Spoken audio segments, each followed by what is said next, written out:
ஹல்லேலூயா. கர்த்தர் நல்லவர். ஹல்லேலூயா. ஒரு விடுதலையோடு நம்ம ஆராதிக்க போகிறோம், உற்சாகத்தோடு. இந்த அதிகாலை வேளையில் ஆசீர்வதிக்கப்பட்டதான இந்த நாளில் உற்சாகத்தோடு கர்த்தருடைய நாமத்தை நம்ம மகிமைப்படுத்தும்படியாய் பாடல்களை பாடி கைகளை தட்டி கர்த்தரை நம்ம ஆர்ப்பரிப்போடு நம்ம பாட போகிறோம். ஹல்லேலூயா. விடுதலை நாயகன் வெற்றியை தருகிறார், எனக்குள்ளே இருக்கிறார், என்ன ஆனந்தம். விடுதலை நாயகன் வெற்றியை தருகிறார், எனக்குள்ளே இருக்கிறார், என்ன ஆனந்தம். நான் பாடி பாடி மகிழ்வே, தினம் ஆடி ஆடி துதிப்பே. நான் பாடி பாடி மகிழ்வே, தினம் ஆடி ஆடி துதிப்பே. எங்கும் ஓடி ஓடி சொல்லுவே, எங்கும் ஓடி ஓடி செல்லுவே, என் இயேசு ஜீவிக்கிறார், என் இயேசு ஜீவிக்கிறார். உற்சாகத்தோட கைகளை தட்டி விடுதலை நாயகன் வெற்றியை தருகிறார், எனக்குள்ளே இருக்கிறார், என்ன ஆனந்த. விடுதலை விடுதலை நாயகன் அவர் எனக்குள்ள இருக்கிறார் என்ற உற்சாகத்தோடு, ஒரு நம்பிக்கையோடு விசுவாசத்தோடு அவர் வெற்றியை கொடுக்கிற தேவன். ஆமென். என்ன ஆனந்தம்.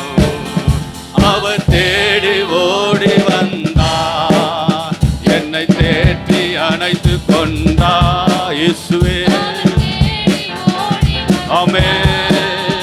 என்னை தேடி அணைத்து கொண்டார், என் பாவம் அனைத்து மன்னித்தார், என் பாவம் அனைத்து மன்னித்தார், புது மனிதனாக மாற்றினார். நன்றி இயேசுவே.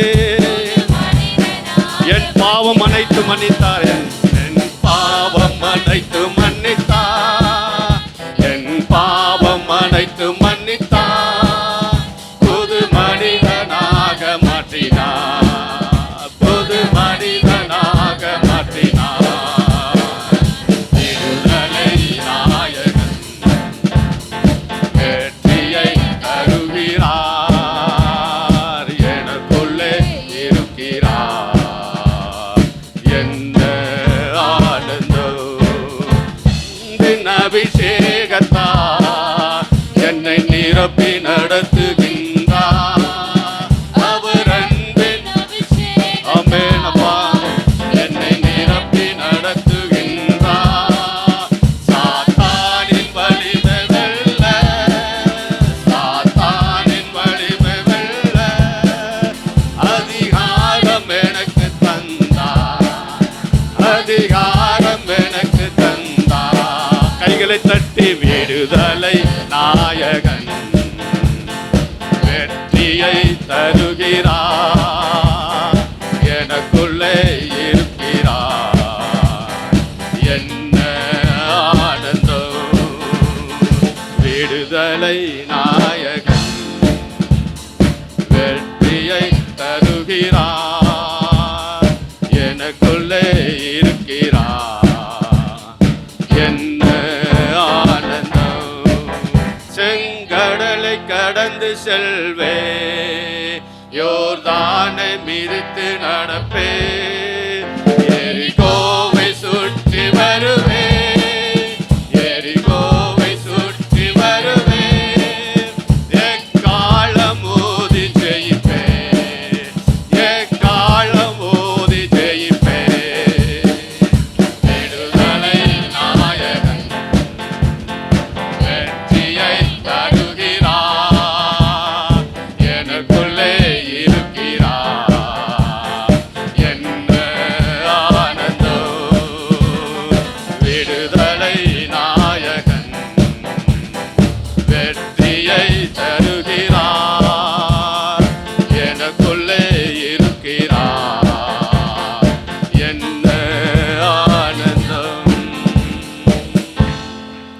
ஹல்லேலூயா. வெற்றியை தருகிற தேவன் நம்ம மத்தியில் கடந்து வந்திருக்கிறார். ஹல்லேலூயா. ஒரு விடுதலையோடு நம்ம ஜெபிக்கிறோம். ஹல்லேலூயா. ஆடல் பாடலோடு உற்சாகத்தோடு கைகளை தட்டி அவருடைய நாமத்தை மகிமைப்படுத்தும் போது அவருடைய கிருபை நம்மளை தாங்கி வழி நடத்துகிறது. ஹல்லேலூயா. ஆண்டவர் படைத்த வெற்றியின் நாள் இது. இந்த நாளிலே அவருடைய நாமத்தை நம்ம கழிக்கு வருவோம். ஹல்லேலூயா. ஆண்டவர் படைத்த வெற்றியின் நாள் இது என்று அகமகிழ்வோ அக்களிப்போ அல்லேலூயா பாடுவோ என்று அகமகிழ்வோ அக்களிப்போ அல்லேலூயா பாடுவோ அல்லேலூயா. தோல்வி இல்லை, அல்லேலூயா. வெற்றி உண்டு. எப்பொழுதுமே நமக்கு தோல்வின்றது இல்லை. ஆமென். எப்பொழுதுமே வெற்றி சிறக்க செய்வேன். படைத்த வெற்றியின் நாள் இது என்று அகமகிழ்வோம் அல்லேலூயா பாடுவோம் என்று அகமகிழ்வோம் அக்களிப்போம் அல்லேலூயா பாடுவோம். எனக்கு உதவிடும் எனது ஆண்டவர் என் பக்கம் இருக்கிறார். எனக்கு உதவிடும் எனது ஆண்டவர் என் பக்கம் இருக்கிறார். உலக மனிதர்கள் எனக்கு எதிராக என்ன செய்ய முடியும்? உலக மனிதர்கள் எனக்கு எதிராக என்ன செய்ய முடியும்? தோல்வி எனக்கு வெற்றி பவனி செல்வே. தோல்வி இல்லை எனக்கு வெற்றி பவனி செல்வோம். தோல்வி இல்லை. ஆமென். வெற்றி பவனி செல்வே. தோல்வி இல்லை நமக்கு வெற்றி பவனி செல்வோம். ஆண்டவர் படைத்த வெற்றியின் நாள் இது என்று அகமகிழ்வோம் அக்களிப்போம் அல்லேலூயா பாடுவோம் என்று அகமகிழ்வோம் அக்களிப்போம் அல்லேலூயா பாடுவோம். எனது ஆட்களும் எனது பாடலும் எனது மீட்புமானார்.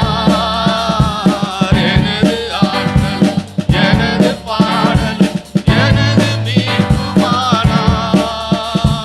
நீதிமான்களின் கூடாரத்தில் வெற்றி குரல் ஜொலிக்கட்டும். நீதிமான்களின் சபைகளிலே வெற்றி குரல் ஜொலிக்கட்டும்.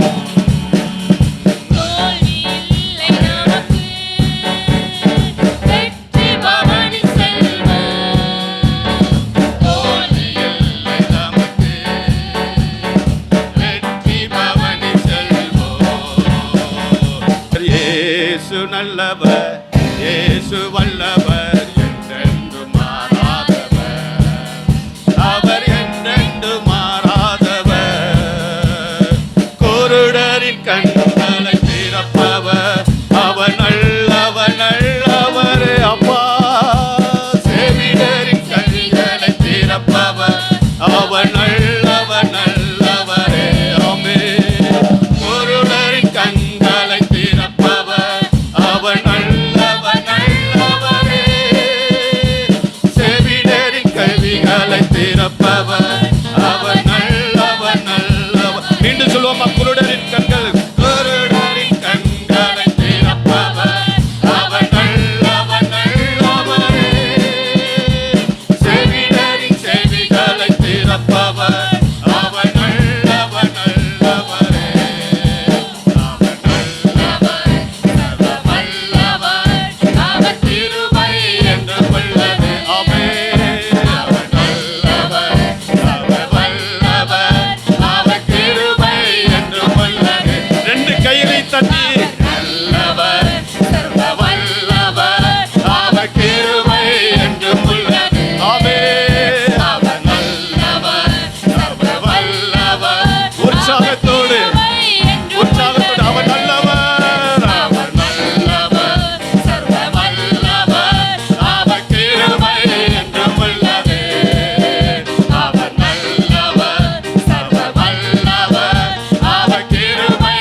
நல்லவர், இயேசு நல்லவர், இயேசு வல்லவர், என்றென்றும் மாறாதவர், அவர் என்றென்றும் மாறாதவர். இயேசு நல்லவர், இயேசு வல்லவர், என்றென்றும் மாறாதவர், அவர் என்றென்றும் மாறாதவர். வியாதியில் விடுதலை தருபவர், அவர் நல்லவர், நல்லவரே. பாவத்தை மன்னிக்கும் பரிசுத்தர், அவர் நல்லவர், நல்லவரே. வியாதியில் நம்மளுடைய வாழ்க்கையில எவ்வளவோ காரியங்கள்ல தேவன் நன்மை செய்திருக்கின்றார். இன்னைக்கு அவருடைய சமூகத்தில் அமர்ந்திருக்கிறோம்னா அவருடைய கிருபை தான். அவர் நல்லவராய் இருக்கிறார். அவர் நல்லவர், அவர் வல்லவர், அவர் கிருபை என்றும் உள்ளது. அவர் நல்லவர், அவர் வல்லவர், அவர் கிருபை என்றும் உள்ளது. அவர் நல்லவர், சர்வ வல்லவர், அவர் கிருபை என்றும் உள்ளது. அவர் நல்லவர், சர்வ வல்லவர், அவர் கிருபை என்றும் உள்ளது. இயேசு வல்லவர், இயேசு வல்லவர், என்றென்று மாறாதவர், அவர் என்றென்று மாறாதவர். இயேசு நல்லவர், இயேசு வல்லவர், என்றென்று மாறாதவர், அவர் என்றென்று மாறாதவர். ஹல்லேலூயா, ஹல்லேலூயா. இயேசு நீங்க இருக்கையில நாங்க சோர்ந்து போவதில்லை. கர்த்தரை பார்த்து சொல்லுவோமா, நீங்க என் கூட இருக்கீங்க ஆண்டவரே, என் குடும்பத்தில் நீங்க அசைவாடி கொண்டு இருக்கீங்க ஆண்டவரே. சொல்லுவோமா, மீண்டும் சொல்லுவோமா. இயேசு நீங்க இருக்கையில நாங்க சோர்ந்து போவதில்லை. இயேசு நீங்க இருக்கையில நாங்க சோர்ந்து போவதில்லை. நீங்க எல்லாமே பார்த்து கொள்வீங்க. கைகளை தட்டி எல்லாமே பார்த்து கொள்வீங்க. நீங்க எல்லாமே பார்த்து கொள்வீங்க. நீங்க எல்லாமே பார்த்து கொள்வீங்க. இயேசு நீங்க இருக்கையில நாங்க சோர்ந்து போவதில்லை. இயேசு நீங்க இருக்கையில நாங்க சோர்ந்து போவதில்லை. சமாதானக்காரர் நீங்க தானே, சர்வ வல்லவரும் நீங்க தானே. ஆமென். நீர் சர்வ வல்லமையுள்ள தேவன் நீர் ஆண்டவரே. சமாதானத்தின் தேவன் நீர் அப்பா. ஆமென் அப்பா. சர்வ வல்லவரும் நீங்க தான். மீண்டும் சொல்லுவோமா, சமாதானக்காரர் வல்லமை. ஆமென் அப்பா. நீங்க இருக்கையில கைகளை உற்சாகமாய் தட்டி பலத்த சத்தத்தோடு நீங்க இருக்கையில நாங்க சோர்ந்து போவதில்லை. இருள் நீக்கும் வெளிச்சம் நீங்க தானே, ரட்சிப்பின் தேவன் நீங்க தானே. இருள் நீக்கும் வெளிச்சம் நீங்க தானே, ரட்சிப்பின் தேவன் நீங்க தானே. நீங்க இருக்கையில நீங்க இருக்கும்போது எனக்கு ஒரு கவலை இல்லாதவரே, நாங்க ஒருபோது சோர்ந்து போறதில்லை ஆண்டவருக்கு. நீங்க என் கூட இருக்கிறீங்க. என் குடும்பத்திற்கு ஆலோசனைகளை கொடுத்து நீங்க வழி நடத்தி கொண்டிருக்கிறீங்கப்பா. ஆமென். கைகளை தட்டி உற்சாகமா. ஆமென். இயேசு நீங்க இருக்கையில நாங்க சோர்ந்து போவதில்லை. நீங்க இருக்கையில நாங்க சோர்ந்து போவதில்லை. பெரியமானவனே, நாட்டுமா வாழ்வது போ எல்லாவற்றிலும் வாழ்ந்து சுகமாயிரு மகனே.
கொண்டாட்டமே என் இயேசுவின் சன்னிதானத்தில் குதூகலம் ஆமென்.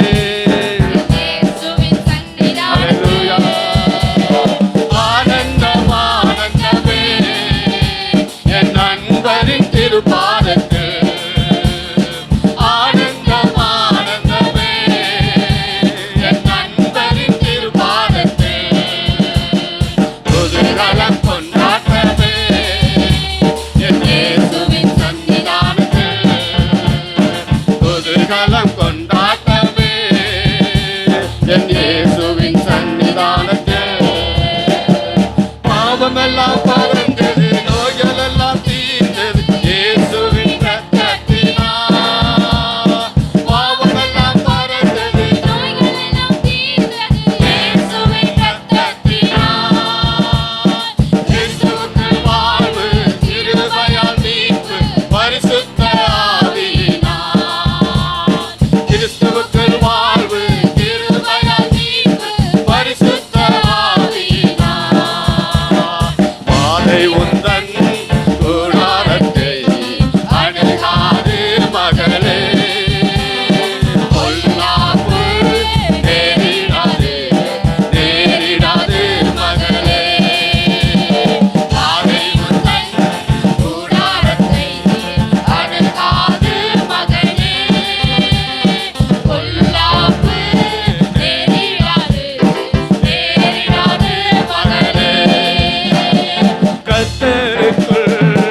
உம்மை கண்டு ஓட்டம் பிடித்ததையா செங்கடல் உம்மை கண்டு ஓட்டம் பிடித்ததையா யோர்தான் உம்மை கண்டு பின்னோக்கி சென்றதையா யோர்தான் உம்மை கண்டு பின்னோக்கி சென்றதையா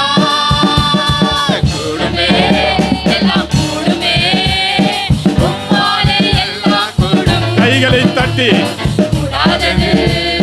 என் தேவனால் கூடாத காரியம் ஒன்றுமே இல்லை. ஆமென் ஆண்டவரே. கூடுமே எல்லாம் கூடுமே உம்மாலே எல்லாம் கூடும் கூடாதது ஒன்றுமில்லை உம்மால் கூடாதது ஒன்றுமில்லை. அப்படியே கைகளை உயர்த்தி தேவனை நோக்கி பார்க்கலாம். அப்படியே கர்த்தரை பார்த்து ஹல்லேலூயா. எப்ராயிமே உன்னை எப்படி கைவிடுவே, இஸ்ரவேலே உன்னை எப்படி ஒப்பு கொடுப்பே. மீண்டும் சொல்லுவோம். எப்ராயிமே உன்னை எப்படி கைவிடுவே, இஸ்ரவேலே உன்னை எப்படி ஒப்பு கொடுப்பேன். மீண்டும் சொல்லுவோமா? எப்ராயிமே ஆமே, உன்னை எப்படி கைவிடுவே. இஸ்ரவேலே என்னை எப்படி ஒப்பு கொடுப்பே. மனுஷரை கட்டி இழுக்கும் அன்பின் ஆண்டவரே. ஆமே, அன்பின் கயிறுகளால் அவர் உங்களை இழுத்திருக்கின்றார். ஆமே அப்பா, மனுஷரை கட்டி இழுக்கும் அன்பின் ஆண்டவரே. அன்பின் கயிறுகளால் என்னை இழுத்து கொண்டாரே. சொல்லுவோமா? எப்ராயிமே உன்னை எப்படி கைவிடுவேன். இஸ்ரவேலே உன்னை எப்படி ஒப்பு கொடுப்பேன். மீண்டும் சொல்லுவோமா? எப்ராயிமே எப்படி கைவிடுவேன். இஸ்ரவேலே உன்னை எப்படி ஒப்பு கொடுப்பேன். எப்ராயிமே உன்னை எப்படி கைவிடுவேன். ஓ எப்ராயிமே உன்னை எப்படி ஒப்பு கொடு. மீண்டும் சொல்லுவோமா? எப்ராயிமே உன்னை எப்படி கைவிடுவேன். இஸ்ரவேலே உன்னை எப்படி ஒப்பு கொடுப்பேன். தாயை போல உணவு கொடுப்பவரே, தகப்பன் போல என்னை சுமந்து செல்பவர். ஆமே, ஒரு தாயை போல தகப்பனை போல அவன் நம்மளை ஆட்டி தேட்டி அவருடைய தோள்களில் சுமந்து செல்கிறார். மீண்டும் சொல்லுவோமா? தாயை போல என்னை கொடு. ஆமே, தகப்பன் போல என்னை சுமந்து செல்பவரே. தகப்பனை போல என்னை சுமந்து செல்பவரே.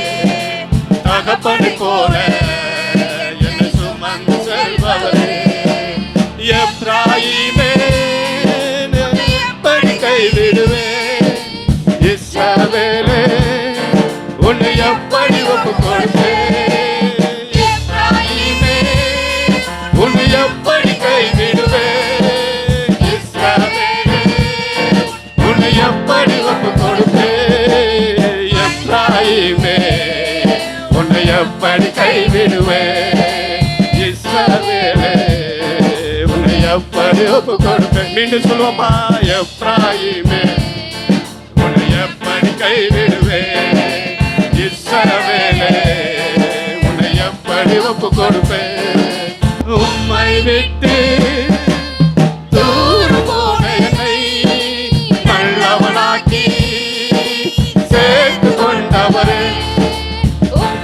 ஆமே, எப்படி எப்படியோ நம்ம அடைந்து திரிந்து கொண்டிருந்த நம்ம கர்த்தர் நம்மளை இழுத்து பிடித்திருக்கின்றார்.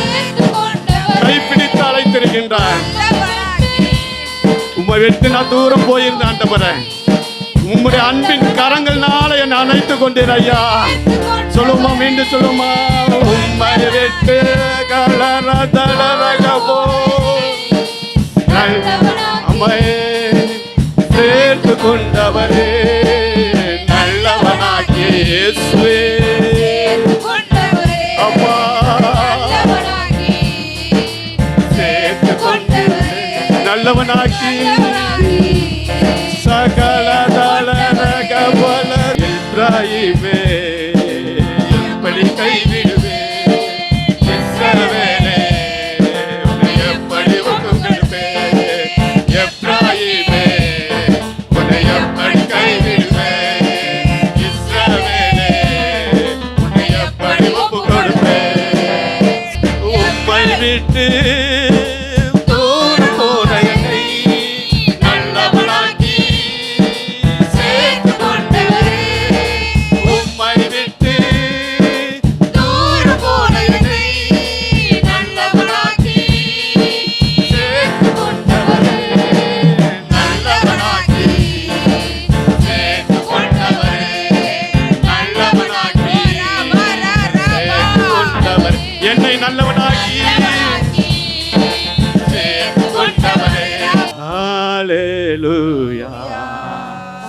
ஹalleluya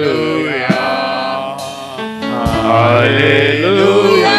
ரெண்டு கரங்களையும் விரித்து ஹalleluya ஹalleluya ஹalleluya ஹalleluya ஹalleluya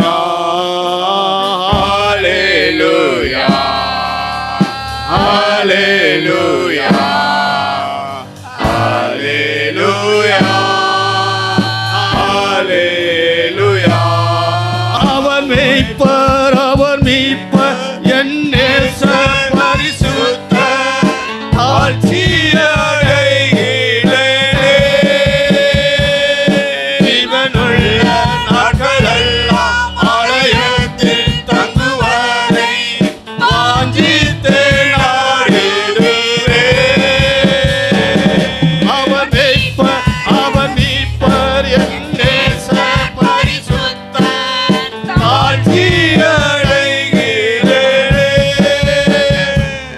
ஜீவனுள்ள நாட்களெல்லாம் ஆலயத்தில் தங்குவதை வாஞ்சித்து நாடுகிறேன்.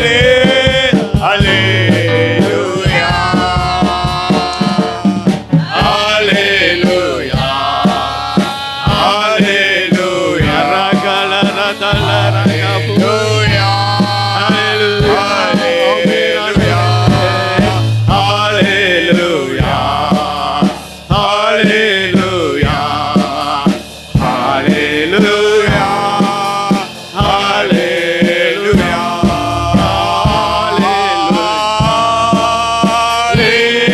அல்லேலூயா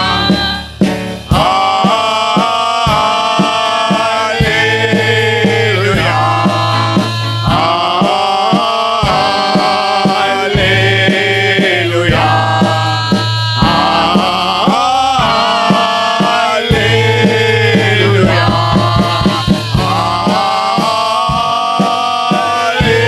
அல்லேலூயா. சகல ரகல ரகமு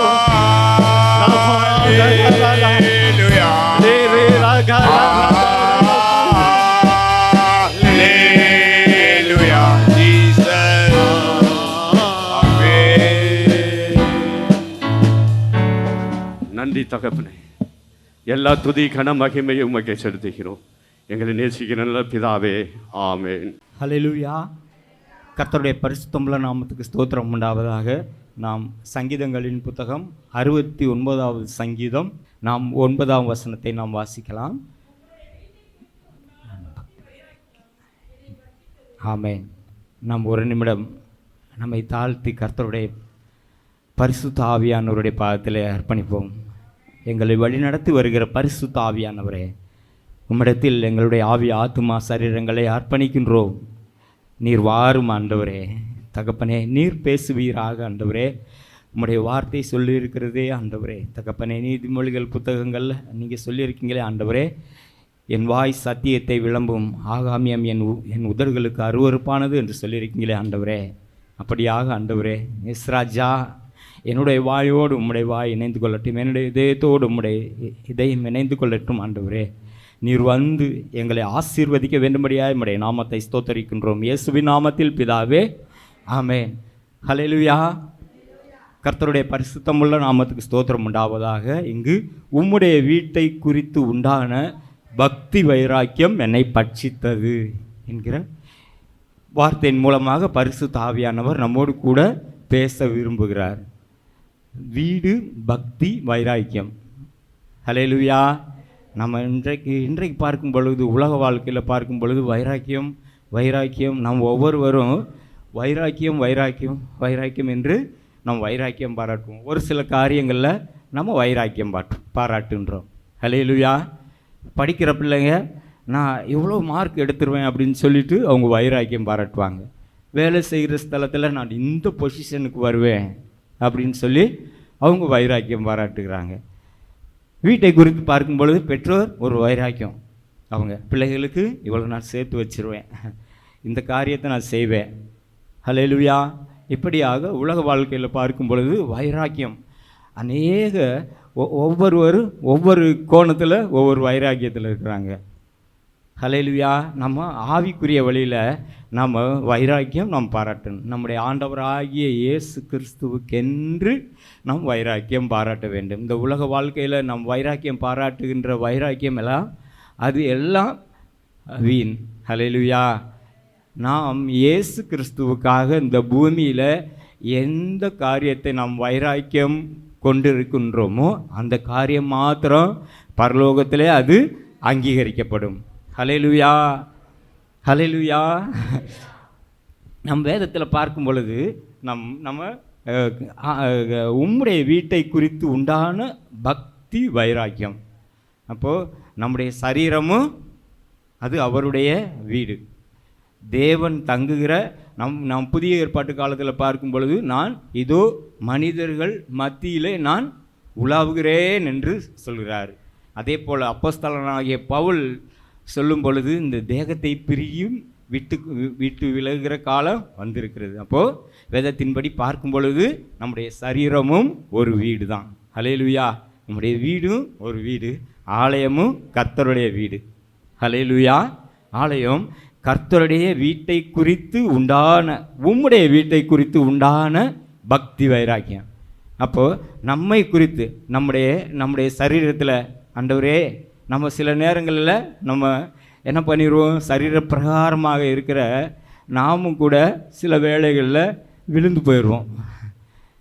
செல் பார்த்து மற்ற காரியங்களை நம்ம சிந்தித்து நம்முடைய சிந்தனையில் கர்த்தருக்கு பிரியமில்லாத காரியங்கள் நம்ம சிந்தித்திருக்கலாம். நம்முடைய கிரியையில் கர்த்தருக்கு பிரியமில்லாத காரியங்களை நம்ம செய்திருக்கலாம்.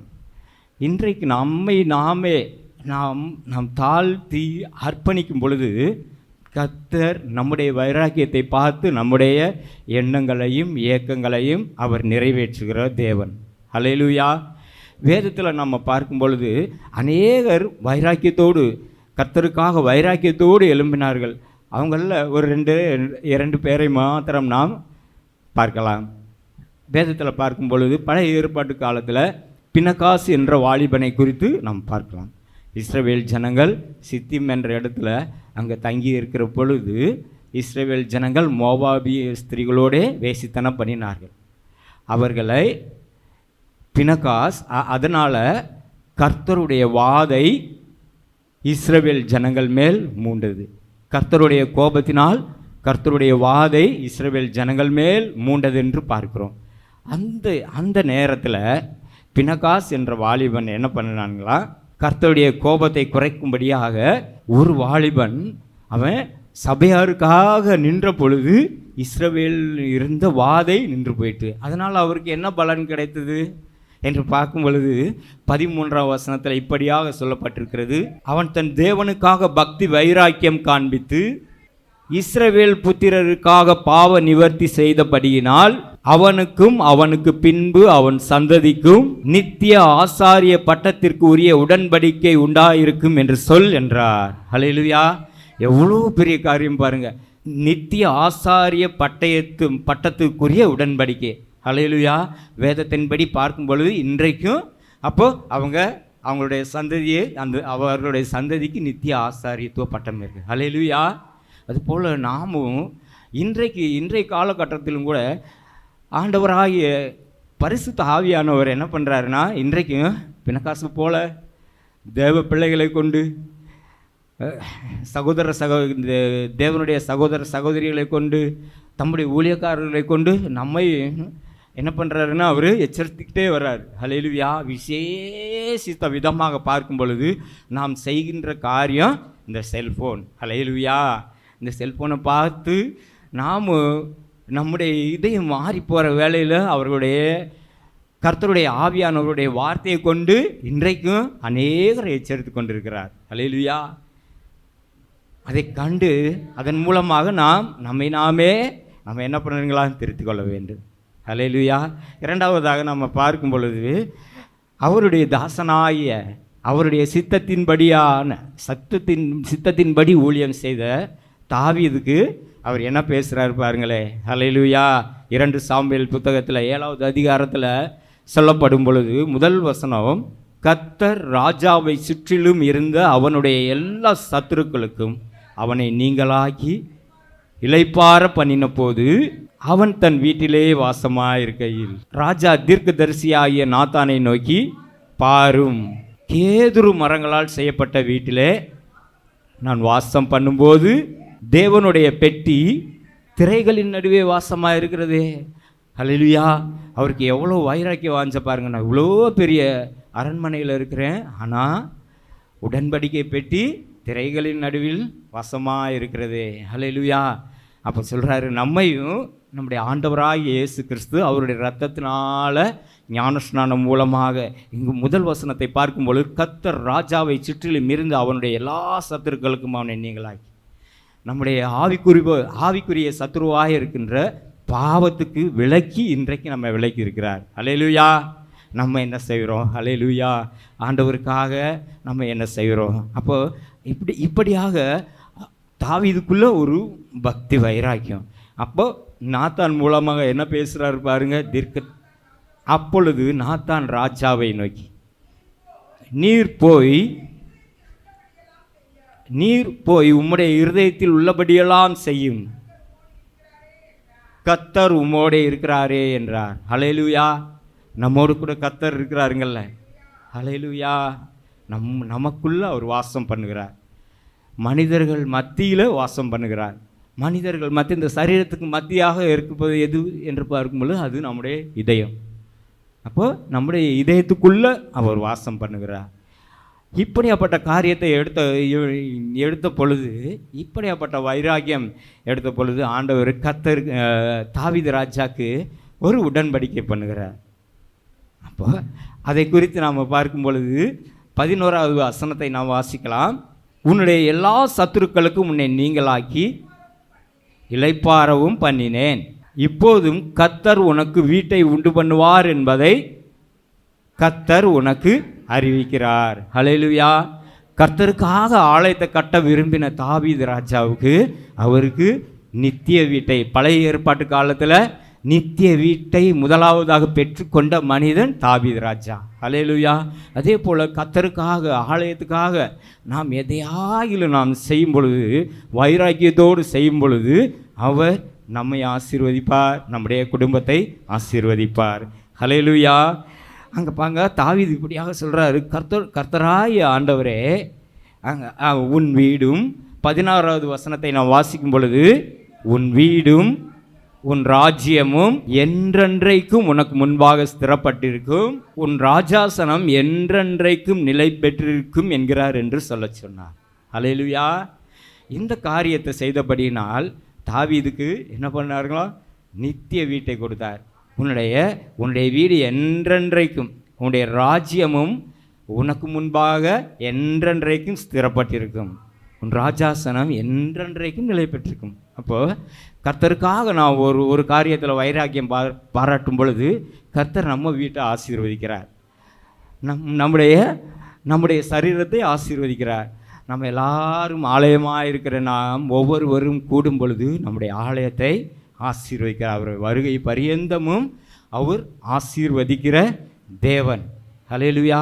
புதிய ஏற்பாட்டு காலத்தில் நம்ம வரும் பொழுது நம்முடைய ஆண்டவராகிய இயேசு கிறிஸ்துவை நாம் பார்க்கும் பொழுது, கிறிஸ்து இயேசுவானவரை நாம் பார்க்கும் பொழுது, யோவான் சுவிசேஷத்தில் 2வது அதிகாரத்தில் 13 முதல் 17 வரை வசனங்களை நாம் வாசிக்கும் பொழுது ஆண்டவராகிய இயேசு கிறிஸ்து இப்படியாக காரியத்தை நமக்கு கற்றுக் கொடுக்கிறார்.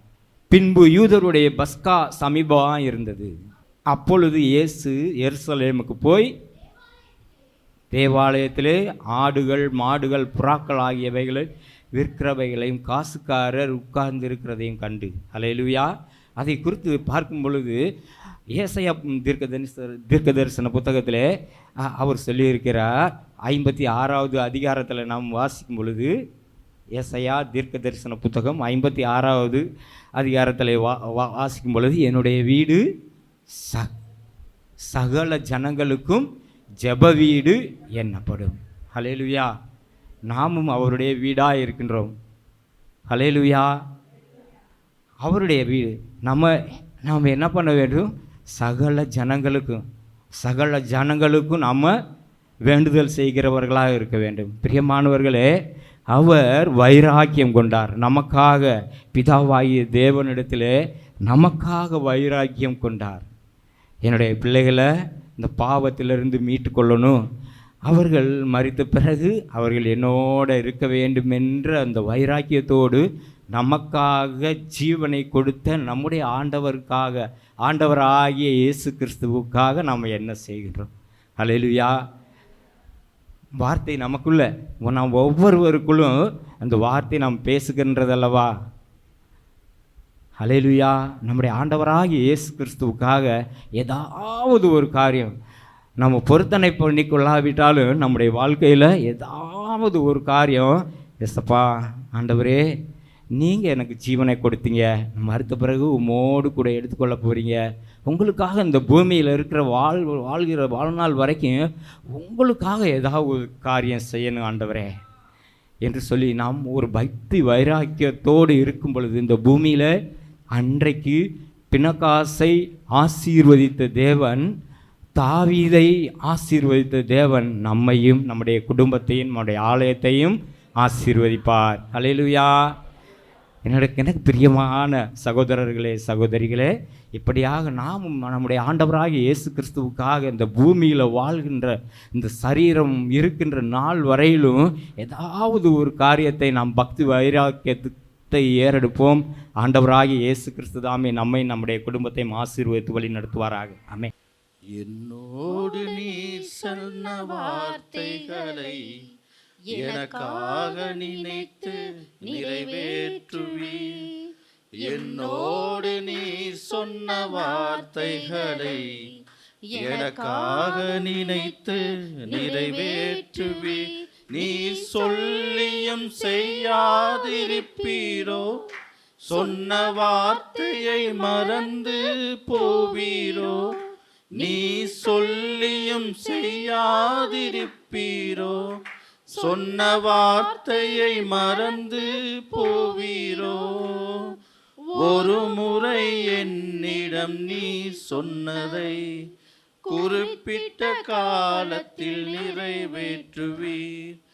ஒரு முறை என்னிடம் நீ சொன்னதை குறிப்பிட்ட காலத்தில் நிறைவேற்றுவீர். என்னோடு நீர் சொன்ன வார்த்தைகளை எனக்காக நினைத்து நிறைவேற்றுவீர். நீர் அனுப்பின வார்த்தைகள் ஒருபோதும் பெருமையா உம்மிடம் திரும்பிடாதே. இயேசுவே, நீர் சொன்ன வார்த்தைகள் எல்லாம் உன் விருப்பத்தை நிறைவேற்றுமே. நீ அனுப்பின வார்த்தைகள் ஒருபோதும் பெருமையா உம்மிடம் திரும்பிடாதே. இயேசுவே, நீர் சொன்ன வார்த்தைகள் எல்லாம் உன் விருப்பத்தை நிறைவேற்றுமே. நீ சொல்லியும் செய்யாதிருப்பீரோ, சொன்ன வார்த்தையை மறந்து போவீரோ. நீ சொல்லியும் செய்யாதிருப்பீரோ, சொன்ன வார்த்தையை மறந்து போவீரோ. ஒரு முறை என்னிடம் நீ சொன்னதை குறிப்பிட்ட காலத்தில் நிறைவேற்றுவீர். ஒரு முறை என்னிடம் நீ சொன்னதை குறிப்பிட்ட காலத்தில் நிறைவேற்றுவீர். வேதத்தை தியானிக்கிற மனுஷன் பாக்கியம். தாவீதுடைய அனுபவமே ஒரு தனி வித்தியாசமான காரியம். அவன் சின்ன வயசுலேருந்தே தாய் தகப்பனால் புறக்கணிக்கப்பட்டு வனாந்தரத்தில் ஆடுகளை மேய்த்து ஆடுகளோடு ஆடுகளாக இருந்து ஆடுகளை காப்பாற்றி ஒரு நேரம் வந்தது, ஒரு அபிஷேகம் அவனுக்குள்ளே தேவன் இறக்கினார். அந்த அபிஷேகத்தை பெற்றுக்கொண்டவன் அங்கே ராஜாவுடைய அரண்மனைக்கு போய் அங்கே ராஜாவுடைய அவனுக்கு இருந்த எல்லா பிரச்சனைகளுக்கும் அவன் கிண்ணறம் வாசித்து விடுதலை கொடுத்து அதோடு கூட ஒவ்வொரு நாளும் கர்த்தருடைய வார்த்தைகளை தியானிக்கிற ஒரு மனுஷனாக இருந்தான். Price the Lord. காடுகளில் இருக்கும்போது ஆண்டவருடைய வசனத்தை தியானித்து தான் அவன் பாட்டு பாடியிருக்கிறான். அல்லேலூயா. ராஜா அரண்மனையில் இருக்கும் பொழுது கிண்ணறம் வாசிக்கும் பொழுது கர்த்தரை நினைத்து தான் வாசித்திருக்கிறான். அதனால தான் பிசாசுகள்லாம் ஓடிச்சான் அவனை விட்டு. யாரை விட்டு? சவுலை விட்டு பிசாசு ஓடிச்சான். Price the Lord. அவனுக்கு நெருக்கம் வந்த நேரத்திலெல்லாம் கர்த்தரை நோக்கி தான் பார்த்து தியானம் பண்ணியிருக்கிறான். கர்த்தர் அவனுக்கு எல்லாவற்றிலிருந்து விடுதலை கொடுத்திருக்கிறார். பிரைஸ் தி லார்ட் சொல்லுவோமா? பெந்தகோஸ்தேக்காரனா வசனத்தில் தேறினவனாக இருக்கணும், அந்த வசனத்தை குறித்து தியானிக்கிறவனாக இருக்கணும். ஆண்டவர் வாக்குத்தத்தம் கொடுத்துருக்காருன்னா அந்த வாக்குத்தத்தம் என்ன, எனக்கு கொடுத்துருக்கிறாரா, சபைக்கு கொடுத்துருக்காரா, அதனால் என்ன அப்படின்னு கொஞ்சமாக தியானம் பண்ணி பார்த்துருக்கீங்களா? சிந்திச்சு பார்த்துருக்கீங்களா? சொல்லுங்களேன். தாவீதுக்கு அந்த அனுபவம் நிறைய இருந்தது. எங்கே எல்லா இடத்துலும் அவனுடைய காரியங்களை நீங்கள் பார்த்தீங்கன்னா 119 சங்கீதம் கட்டளைகளை தியானிக்கிறேன், வசனத்தை தியானிக்கிறேன், அப்புறம் என்னது கற்பனைகளை தியானிக்கிறேன். அவன் அவ்வளவு வசனங்க பாருங்கள் அவனுடைய. அதனால தான் தாவீதே தேவன் என் இருதயத்துக்கு ஏற்றவன் என்று சொல்லி அவனை உயர்த்தி வைத்தார். அவன் பாவம் செய்த போது கூட அவன் மன்னிப்பு கேட்கும் பொழுது கர்த்தர் அவனை மன்னித்து அவனை உயர்த்தினார். ஹல்லேலூயா சொல்லுவோமா? Price the Lord. ஒரு வசனத்தை நம்ம தியானிக்கிறோம் அப்படின்னா அதவே சிந்திச்சுக்கிட்டே இருக்கணும். அது சிந்திச்சு அது என்ன செய்யுது, அது என்ன சொல்லுது. இப்போ நாங்கள் ஒரு வசனத்தை தியானித்து வசனத்தை அவங்களுக்கு போதிக்கணும் அப்படின்னா எழுந்துச்சு சாதாரணமாக வசனத்தை வாசித்து உங்கள்கிட்ட போதிக்கிறதுக்கு நாங்கள் வந்து நிற்க முடியாது. எங்களால் முடியவே அந்த வசனம் எங்கே என்ன செய்யுது அப்படின்னு அந்த வசனத்தை குறித்து தியானிச்சுக்கிட்டே இருக்கும்போது அதுக்கு பேரலாக அதுக்கு சமமாக இருக்கிற வசனத்தை எங்களுக்கு ஆண்டவர் என்ன செய்கிறாரு? ஆமாம், எனக்கு காண்பிச்சு கொடுத்துருவார், அல்லது எனக்கு உணர்த்தி காமிச்சிடுவார். உடனே நான் வசனத்தை 10 நிமிஷத்தில் ஒரு மெசேஜை நான் என்ன செஞ்சிடுவேன், கர்த்தர் எனக்கு கற்றுக் கொடுத்துருவார். ஹல்லேலூயா. சில சமயத்தில் எனக்கு ஒன்றுமே ஓடாது, இந்த இடத்துல வந்து உட்காந்துட்டு பைபிளை வாசிச்சுட்டு கொஞ்சம் நேரத்தில் இருக்கும்போது கர்த்தர் ஒரு வசனத்தை கொடுத்துருவார். அதை தியானிச்சுக்கிட்டே இருப்பேன். இதுக்கு ஏற்ற ஆப்டான வசனம் எங்கே இருக்குது, என்ன இருக்குது அப்படின்னு சொல்லிட்டு நான் யோசிச்சுக்கிட்டே தான் இருப்பேனே தவிர எங்கே பைபிளை தேடுறதே இல்லை. யோசிப்பேன் முதல்ல அந்த வசனத்தை குறித்து வேறு எங்கேயாவது அதற்கு சம்பந்தமான காரியங்கள் இருக்குதா அப்படின்போது கர்த்தர் அதை ஞாபகப்படுத்தார். உடனே அதை திறந்து பார்த்து அதை நான் பாயிண்ட் எடுத்துக்குவேன். Price the Lord. ஆகவே ஒவ்வொருத்தருடைய வாழ்க்கையில் வேத வசனத்தை தேவன் நமக்கு கொடுத்துருக்கிறதுக்கு நோக்கம் என்ன? கர்த்தர் அதை தியானிக்க சொல்லுகிறார். அதனால் நமக்கு வரக்கூடிய நன்மைகள் ஏராளமாக இருக்கிறது. Price the lord. ஹல்லேலூயா. 104வது சங்கீதம் சங்கீதக்காரன் சொல்லுகிறான். 104வது சங்கீதம் 34வது வசனத்தை நீங்கள் எடுத்து வாசிங்க. நான் யாரை தியானிக்கிறதா? அவரை தியானிக்கும் தியானம் இனிதானது. நான் கர்த்தருக்குள் என்ன செய்வேன்? அந்த தியானம் என்னை கர்த்தருக்குள் மகிழ்ச்சியிலே கொண்டு வருகிறது. நான் அந்த வசனத்தை தியானிக்கும் போது என் இருதயத்தில் ஒரு மகிழ்ச்சியும் ஒரு சந்தோஷமும் ஒரு சமாதானத்தை ஏற்படுத்துகிறது என்று சொல்லி இந்த சங்கீதக்காரன் சொல்லுகிறான். அதனால தான் இதுக்கு தலைப்பு தியானமாக இருக்கிற மனுஷன் பாக்கியவான். ஹல்லேலூயா. அதனால தான் தாவீது சொல்கிறான், நான் அவரை தியானிக்கிற தியானம் தான் எனக்கு இனிமையாக இருக்குது. உலகத்தில் இருக்கிற உலக காரியங்களில் உலக மனுஷன் சொல்லி கொடுக்குற தியானம் அல்ல, நான் அவரை தியானிக்கிற தியானம். அதனால தான் இந்த பாடல் ஒரே ஒரு ஸ்டான்ஸர். நான் தியானிக்கும் தியானம் இனிதானது, என் வேதத்தின் மகத்துவம் மேலானது. தியானிக்கும் தியானம் இனிதானது, என் வேதத்தின் மகத்துவம் மேலானது. ஹல்லேலூயா. ஆகவே இந்த வேதத்தை தியானிக்கிற மனுஷன் பாக்கியவான். ஹல்லேலூயா. என் இருதயம் அவரை தியானிக்குமா? என் இருதயம் வேத வசனத்தை தியானிக்கும் என்று சொல்லி சங்கீதக்காரன் சொல்கிறான். உமது வேதத்தில் நான் எவ்வளவு பிரியமாக இருக்கிறேன், அது நாள் முழுவதும் எனக்கு அது தியானமாக இருக்கிறது என்று சொல்லி சங்கீதக்காரன் 119:97 சொல்லுகிறான். ஹல்லேலூயா. ஆகவே ஒவ்வொரு காரியத்திலும் தாவீதினுடைய அனுபவத்தை நீங்கள் நல்லா வாசித்து பார்த்தீங்கன்னா, ஆராய்ஞ்சு பார்த்தீங்கன்னா, அவன் வேதத்தில் எவ்வளவு அதிகமாய் அக்கறை கொண்டவனாக, அதை நேசிக்கிறவனாக, அதை தியானிக்கிறவனாக, அவன் வாழ்க்கையில் அதை முக்கியத்துவப்படுத்துவதனாக இருந்திருக்கிறான் என்பதை நாம் அறிந்து கொள்ள முடியும். அதனால் கர்த்தர் அவனை ஆசீர்வதித்தார். நான் ரொம்ப சுருக்கமாக நான் 3 காரியங்களை குறித்து நான் உங்களோடு கூட நான் பேச விரும்புகிறேன். தியானம்னா வேதத்தை தான் தியானிக்கணும். வேதம் தான் கர்த்தர், கர்த்தர் தான் வேதம். அல்லேலூயா. நீங்க கர்த்தரை நினைத்து அவருடைய காரியங்களை குறித்து, அவர் எதற்காக இந்த பூமிக்கு வந்தார், என்ன செய்தார், அவர் எப்படி முடித்து கொடுத்தார், இனி வர நாட்களில் என்ன செய்ய வேண்டும் என்று கற்றுக் கொடுத்திருக்கிறார், நமக்கு வசனங்கள் என்ன சொல்லுகிறது என்பதையெல்லாம் ஒரு பெந்தகோஸ்த சபையில் இருக்கிற விசுவாச மக்கள் நன்றாக அறிந்து வேதத்துக்கு முக்கியத்துவம் கொடுக்க வேண்டிய காலகட்டத்தில் நாம் இருக்கிறோம். நம்ம வேதத்துக்கே முக்கியத்துவம் கொடுப்பதே இல்லை. வேதத்துக்கு முக்கியத்துவம், ஒரு வசனத்தை படிச்சுட்டு போனால் தியானம் பண்ணுறேன்னு அர்த்தம் இல்லை.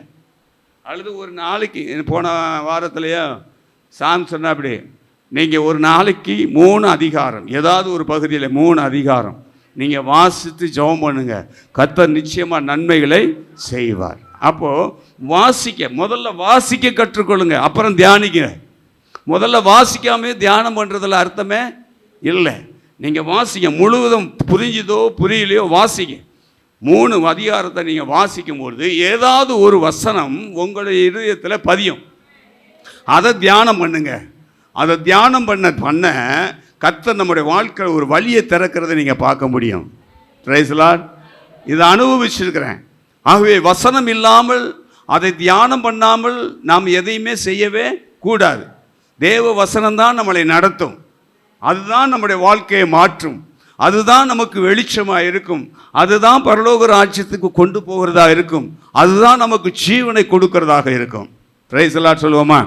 ஆகவே இந்த வசனங்களை எல்லாம், வேத வசனத்தை நமக்கு கற்றுக் கொடுக்கும்படி தான் இந்த வசனத்தை நமக்கு கொடுத்திருக்கிறார். வேதத்தை நம்ம கையில் கொடுத்திருக்கிறார். படிங்க, படிக்காமல் இருக்காங்க. மற்றவங்க படிக்கிறாங்களோ இல்லையோ, நீங்கள் கண்டிப்பாக என்ன செய்யணும்? 3 அதிகாரம் சங்கீத புஸ்தகத்தில், அதாவது சுவிசேஷ புஸ்தகத்தில் கடைசியில் நிருபங்களில் ஏதாவது எடுத்து படிச்சுங்க. 3 அதிகாரத்தை படிங்க. அது படிக்கத்தான் நம்முடைய வெளிச்சம் நமக்குள்ளே உதித்து கொண்டே இருக்கும். Price the Lord. சில லைட்டை போட்டோன்னா டக்குன்னு பிரைட் ஆகாது, தெரியுமா? பார்த்துருக்கீங்களா? அது போகத்தான் பிரைட்னஸ் கொடுத்துக்கிட்டே இருக்கும். அதுபோல் நம்ம படித்த உடனே நமக்கு உடனே வெளிச்சம் கிடைச்சிடாது. அதை படித்து தியானிக்க தான் நம்ம என்ன செய்வோம்? எப்படி ஆகுவோம்? ஆமென், அல்லேலூயா. தனக்குத்தானே ஒளி கொடுக்குற ஒரு கருவி இருக்குது. என்னது? ரேடியம். ரைட்டு, ரேடியம் சும்மா போட்டோம்னா ஒன்றும் தெரியாது இல்லையா? ஆனால் அது அந்த சும்மா இருக்கும்போது அந்த ரேடியம் என்னதுன்னா வெளிச்சத்தை வாங்கிக்கிட்டு நீங்கள் இருட்டில் வச்சு பாருங்கள், அது பிரைட் ஆயிரும். அதே மாதிரி வாட்சில் சில இருக்கலாம், ரேடியம் இருக்குது, ரேடியம் வாட்ச்னு சொல்லுவாங்க. இரவு நேரத்தில் ரேடியம் வாட்சை பார்த்தோம்னாக்க கரெக்டாக நமக்கு கண்ணு தெரியாதவங்களுக்கு தெரிஞ்சு போயிடும்.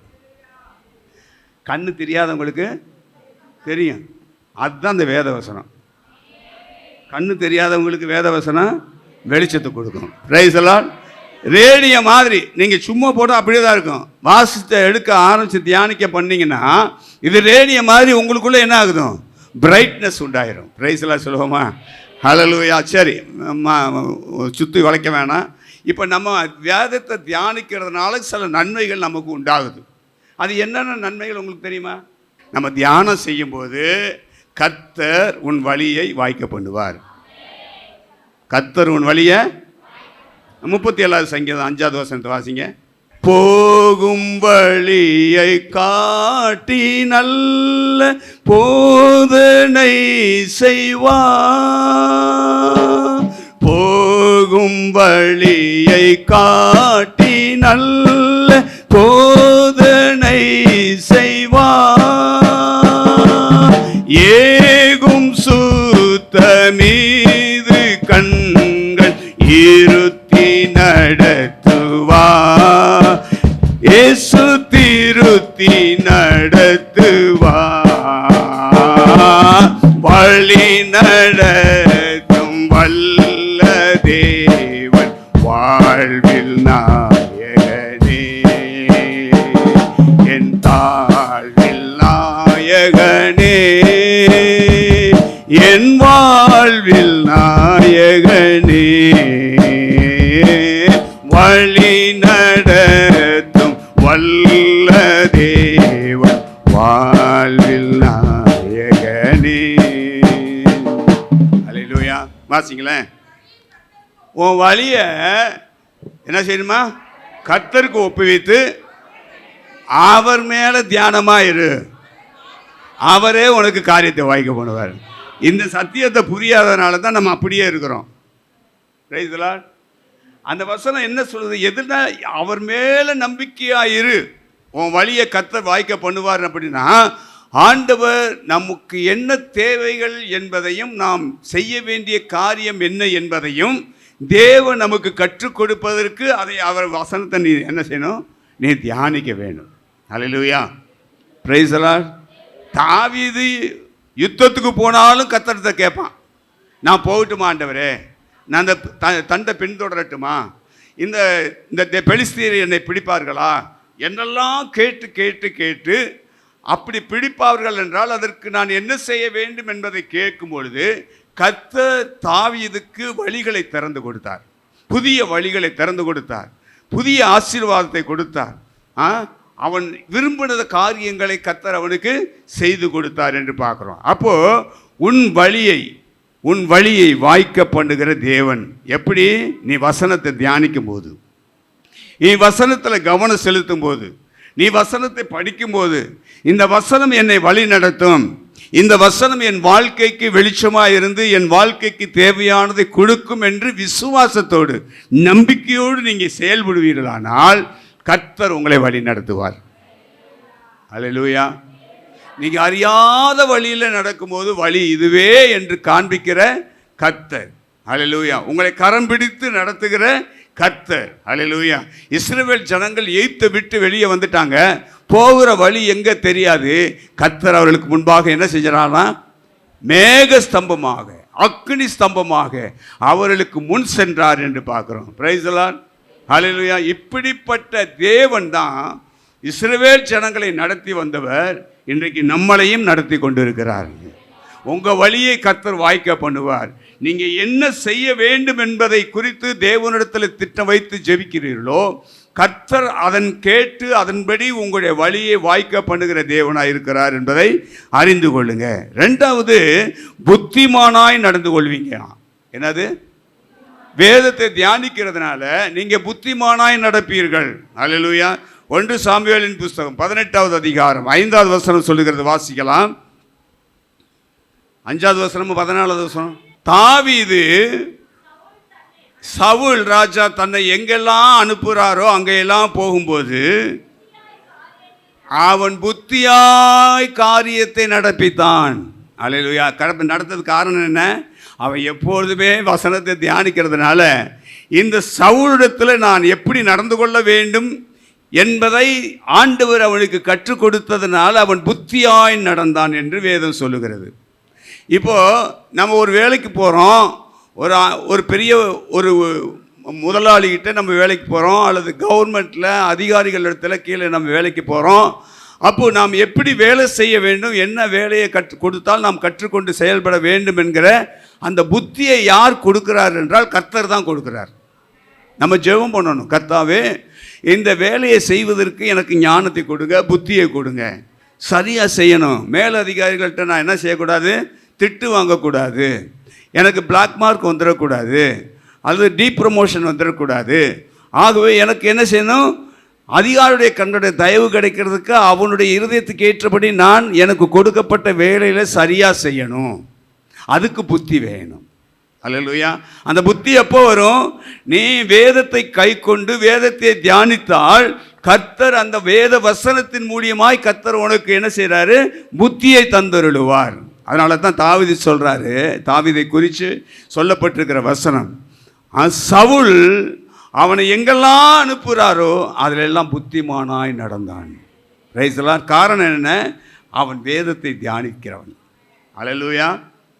நான் வேதத்தை தியானிக்கிறவன், என் இருதயம் அவருடைய வசனத்தின் மேலே தியானமாக இருக்கிறது என்று சொல்லுகிறான். ஆகவே அவன் புத்திமானாய் நடந்தான். 15வது வசனம் வாசிங்க. 14 தாவீது தன்னுடைய செய்கைகளில் எல்லாம் புத்திமான, தன்னுடைய என்ன செய்கிறானோ அதில் புத்தியாய் செய்தான். அதனால் ராஜாவுக்கு அவன் மேலே இருந்த கோபம்லாம் இல்லை. அவனை தாவீதை கொல்ல வேண்டும் என்பது தான் சவுலுடைய நோக்கம். ஆகவே அவன் செய்கிற காரியங்களில் ஏதாவது ஒரு பிசகு ஏற்பட்டால் குறைவு வந்தால் அதை காண்பித்து அவனை கொல்ல வேண்டும் என்பது அவனுடைய திட்டம். ஆனால் தாவீது கூட கர்த்தர் இருந்ததுனால, கர்த்தர் வேதத்தை தியானித்தபடினால தாவீதுடைய எண்ணங்களுக்கு கர்த்தர் இடம் கொடுக்கவே இல்லை. அதனால் அவன் புத்திமானாய் நடந்தான். Price the Lord. 1 சாமுவேல் புஸ்தகம். இன்னொரு காரியம், அவன் புத்திமானாய் அவன் புத்தி எப்படி வெளிப்படுதுன்னு பாருங்கள். ஒருவன் ஒரு அபிஷேகம் பண்ணப்பட்டவனுக்கு விரோதமாக என் கையை நான் எப்படி நீட்டுவேன்? வசனம் தெரிஞ்சால் தான் செய்ய முடியும். வசனம் தெரியாதவன், இந்த வசனத்தை நீங்கள் வாசித்துட்டு அப்புறமேட்டு பேசலாம். 1 சாமுவேல் 24 அதிகாரம் 6-10 வரைக்கும் வசனத்தை வாசிங்க. கர்த்தர் அபிஷேகம் பண்ணினவரின் ஆண்டவன் மேல் என் கையை போடுவது எப்படி? இப்படிப்பட்ட காரியங்களை நான் செய்யாதபடி கர்த்தர் என்னை காப்பாராக. அல்லேலூயா. அவர் அபிஷேகம் பண்ணப்பட்டவர். அல்லேலூயா. இந்த காரியத்தை தெரியுமா உங்களுக்கு? தாவீதை கொல்லுவதற்காக, தாவீதான் அபிஷேகம் பண்ணப்பட்டவன் தான். அபிஷேகம் பண்ணப்பட்டு அவன் ராஜா ஸ்தானத்துக்கு ஆண்டவர் நியமித்து வைத்திருக்கிறவர். ஆனால் அதுக்கு முன்னாடி சவுல் ராஜாவாக ஆயிட்டான். அவனையும் தேவன் அபிஷேகம் பண்ணியிருக்கிறார். சவுல் தாவீதை கொல்லுவதற்காக பல இடங்களுக்கு போய்கொண்டே இருக்கிறான். அவன் பின்தொடர்ந்து கொண்டே இருக்கிறான் இல்லையா? அப்படிப்பட்ட நேரத்தில் சவுல் ராஜாவை தாவீதுடைய கைகளில் அகப்படுகிற ஒரு காரியம். அப்போது கூட இருக்கிறவன் சொல்கிறான், உனக்கு ஈஸியாக கிடச்சிருச்சு, இவனுக்கு கொண்டு போயிடலாம் என்று சொல்லி சவுலை கொல்லுவதற்குண்டான காரியத்தை பக்கத்தில் இருக்கிற அவனுடைய ஊழியக்காரன் சொல்கிறான். அப்போ தான் இந்த வார்த்தை சொல்கிறான், தேவனால் அபிஷேகம் பண்ணப்பட்டவனை ஒரு கொல்ல முடியுமா? அவன் மேலே என் கை போடலாமா? அவர் அபிஷேகம் பண்ணப்பட்டவராமே. அல்லேலூயா. அப்போது வேதத்தை தியானிக்கிற எந்த ஒரு மனுஷனும் இன்னொரு மனுஷனுக்கு விரோதமாக எழும்பவே கூடாது. நம்ம எப்படி? நம்ம எல்லாம் அபிஷேகம் பண்ணியிருக்கோம்ல, அபிஷேகம் பண்ணப்பட்டிருக்கோமா இல்லையா? இன்னொருத்தருக்கு விரோதமாக எப்படி பேசுகிறீங்க? அவனும் அபிஷேகம் பண்ணப்பட்டிருக்காங்க தானே, அவனும் ரட்சிக்கப்பட்டிருக்கவன் தானே, அவனும் நம்ம சகோதரன் தானே, சகோதரி தானே. அவன் செஞ்சுட்டு போகிறான், கர்த்தர் பார்த்துக்கட்டும், விட்டுட்டு போங்க அப்படின்னு எண்ணம் இருக்குதா? வசனத்தை தியானிச்சா தான் என்ன வரும். Price the Lord. புரியுதா உங்களுக்கு? நம்மெல்லாம் கர்த்தருடைய பிள்ளைய, ரட்சிக்கப்பட்ட பிள்ளைய, அபிஷேகம் பண்ணப்பட்ட பிள்ளைங்க. ஒருத்தர் செய்த தப்பை நீங்கள் மன்னிக்க முடியலன்னா, உங்களுக்கு அவங்க மேலே எரிச்சலும் கோபமும் வருதுன்னா, நீ எங்கே நீ வசனத்தை தியானிச்சிருக்கிற? நீ எங்கே ஆண்டவரோடு இணைஞ்சிருக்கிற? உன் அபிஷேகம் எங்கே போச்சு? அவனுக்கு விரோதமாக பேசுகிற அளவுக்கு துணிச்சல் உனக்கு ஏன் வந்துச்சு? உன் மேலே அபிஷேகம் இல்லைன்னு தானே அர்த்தம். அப்போனா நீ பெற்றுக்கொண்ட அபிஷேகம் தவறான அபிஷேகம் இருக்குன்னு தானே அர்த்தம். புரியுதா உங்களுக்கு? தாவீதுடைய எண்ணம் நமக்கு உள்ள வரணும். அவன் தியானிக்கிற தியானத்தை போல நாம் தியானிக்கணும். அவனும் அபிஷேகம் பண்ணப்பட்டவன், இவளும் அபிஷேகம் பண்ணப்பட்டவள். இவளுக்கு விரோதமாக நான் பேசக்கூடாது, அவனுக்கு விரோதமாக நான் பேசக்கூடாது. கர்த்தர் அவர் பார்க்குறார். கர்த்தர் அவனையும் அபிஷேகம் பண்ணியிருக்கிறார். என்னை விட அவன் அபிஷேகம் பண்ணப்பட்டவன் நீங்கள் நினச்சிங்கன்னா நீங்கள் ஆண்டவருடைய வசனத்தை கை கொண்டிருக்கிறீங்கன்னு அர்த்தம். கர்த்தர் உங்களை உயர்த்திடுவார், அவங்களை காட்டில் உங்களை உயர்த்திடுவார். புரிஞ்சுக்கிச்சா உங்களுக்கு? அதைத்தான் தாவீது செஞ்சான். Price the Lord. இவனுக்கு அபிஷேகம் இருக்குது, அவனுக்கும் அபிஷேகம் இருக்குது. அவன் இவனை கொல்ல வரான். ஆனால் இவன் என்ன செய்கிறான்? அதாவது சான்ஸ் கிடைச்சும் அவனை கொல்லாமல் விட்டுறான். ஆனால் அவனுக்கிட்ட பக்கத்தில் வந்து உனக்கு சான்ஸு என்னால் உனக்கு மரணம் வர இருந்தது, ஆனால் கர்த்தர் அதை செய்ய விடாதபடி என்னை தடுத்திருக்கிறார். காரணம், நீ அபிஷேகம் பண்ணப்பட்டவன். அதனால் அவன் வஸ்திரத்தில் ஒரு துண்டை எடுத்து காமிக்கிறான். அப்போ சவுலுக்கு என்னது? ஆமாம், அந்த சால் அறுத்து காமிச்சதுக்கப்புறம் சவுளுடைய இருதயம் தொடர்ந்து போனது. அல்லேலூயா. அவனுடைய இதயம் தளர்ந்து போயிடுச்சு. இப்படிப்பட்ட ஒரு காரியத்தை நான் துரோகம் பண்ணியும் அவனை கொலை செய்ய வேண்டும் என்று சொல்லி நான் பின்தொடர்ந்து வந்தோம். அவனுக்கு பக்கத்தில் நான் வந்து கொலை செய்ய வேண்டிய சூழ்நிலையில் நான் இருந்த போதிலும் தாவீது அதை செய்யவில்லையே. Price the Lord. அதுதான் அபிஷேகம் பண்ணப்பட்ட, அதாவது தேவனுடைய வசனத்தை தியானிக்கிற மனுஷனுக்கு இப்படிப்பட்ட ஞானமும் புத்தியும் உண்டாயிருக்கும். Price the Lord. உயர்ந்த ஒரு எண்ணங்கள் உண்டாயிருக்கும் என்று சொல்லப்பட்டிருக்கிறது. அதனால் நம்ம வசனத்தை தியானிக்கும் போது கர்த்தர் முதல்ல உங்கள் வழியை 4 பேர் தான் சொல்கிறீங்க. 2வது புத்திமானாய். கணவனும் மனைவியும் ஒருவருக்கு ஒருவர் என்ன செய்யணும்? புத்தியாய் நடந்து கொண்டு குடும்பத்தை நடத்த கற்றுக்கொள்ளணும். யாராவது ஒருத்தர்கிட்ட கோவில் இருந்துச்சாலும் சரி போ, அவள் என் எலும்பு தானே, என் விழா எலும்பு தானே, போனால் போயிட்டு போகுது, ஒரு பக்கம் குத்தி இருக்கிறா, இன்னொரு பக்கம் குத்தட்டும், செய்வீங்களா? மனைவி சொல்லணும், நான் அவர்கிட்டருந்து உருகப்பட்ட எலும்பு தானே, நான் அவரிடத்துலேருந்து உருவப்பட்ட எலும்பு தானே, சரி அவருக்கு வலிச்சிருக்கும் உருவம் போது, திட்டினா திட்டிட்டு போகட்டும். ரைஸெல்லாம் இப்படி ஒருத்தருக்கு ஒருத்தர் என்ன செய்யணும்? வசனத்தை நீங்கள் படிக்கிறதுனால விட்டு கொடுத்து போகும்போது தேவனுடைய சமாதானமும் ஆசீர்வாதமும் உங்கள் குடும்பத்தில் என்றென்றைக்கும் நிலைச்சிருக்கும். நீங்கள் செய்வது வாய்க்கும், நீங்கள் புத்திமானாய் நடப்பீங்க. ரைஸெல்லாம் 2வது காரியம், ஹல்லேலூயா. நீங்கள் தியானம் செய்வதால் வரக்கூடிய நன்மை என்னென்னா, நீங்கள் ஆதியாகமம் புத்தகம் எடுத்துக்கோங்க, 24வது அதிகாரம் 63வது வசனத்தை வாசிங்க. ஈசாக்கு சாயங்கால வேளையில் என்ன பண்ணி போகணும்னா, நம்ம சாயங்கால வேளையில் வாக்கிங் போவோமா? நிறைய பேர் போகிறீங்க. சரி, போகும்போதாவது ஏதாவது சிந்திச்சுக்கிட்டு பைபிள் வசனத்தை வாசித்துக்கிட்டு அது போகிறீங்களா? அல்லது இப்போயெல்லாம் லேட்டஸ்ட்டாக என்னது, காதில் மாட்டிக்கிட்டு பாட்டு கேட்டுட்டு போகிறாங்க. சிலர்கிட்ட கேட்டோம்னா நான் வசனத்தை தான் கேட்டுக்கிட்டே போகிறேன் அல்லது பிரசங்கத்தை கேட்டுட்டு போகிறேன்பாங்க. சரி, நல்லது. ஆனால் சாயந்தர வேளையில் ஈசாக்கு என்ன செஞ்சானா, தியானம் பண்ணும் போகிறது, வழக்கமாக தியானம் பண்ணுறதுக்கு போகிறான். வழக்கமாக அவனுடைய காரியம் மாலை வேளையில் அவன் ஒரு இடத்தை தேர்ந்தெடுத்து தியானம் பண்ணுவதற்காக போகிறான். அப்படி தியானம் பண்ண போகும்போது நன்மை வந்தது. என்ன வந்துச்சு நன்மை? ரெபெக்காள் வந்தான். பிரைஸ்லார்ட். அதுபோல தான் இன்றைக்கி நம்முடைய வாழ்க்கையில் நீங்கள் தியானம் பண்ணுங்கள். நீங்கள் எதிர்பார்க்கிற அல்லது எதிர்பாராத நன்மைகள் உங்கள் வீட்டுக்கு வரும், உங்கள் வீட்டுக்கு அல்லது உங்களை தேடி வருமா வராதா? அதைத்தான் ஆண்டவர் எதிர்பார்க்குறார். பிரைஸ்லார்ட். நீங்கள் தியானம் பண்ணும்போது சாயந்தர வேலையிலையோ காலை வேலையிலையோ மதியான வேலையிலையோ உங்களுக்கு நேரம் கிடைக்கும்போது 1 மணி நேரமாவது நீங்கள் என்ன செய்யணும்? வேத வசனத்தை வைத்து கொண்டு தியானம் பண்ணுங்க. தியானம் பண்ணும்போது கண்டிப்பாய் நன்மை வரும். கண்டிப்பாய் நன்மை வரும். நன்மை வராமல் இருக்கவே, ஏன்னா வேத வசனம் அப்படி தான் சொல்லுது. வேத வசனம் சொல்லுகிறதை தான் நான் சொல்லுகிறேன், என் சுயத்தில் நான் பேசலை. ஆகவே நாம் தியானிக்கிற ஈசாக்கு சாயந்தரம் தியானிக்கத்தான் போகிறான். போகும்போதே நன்மையை பார்த்துட்டான். பிரைஸ்லார்ட்.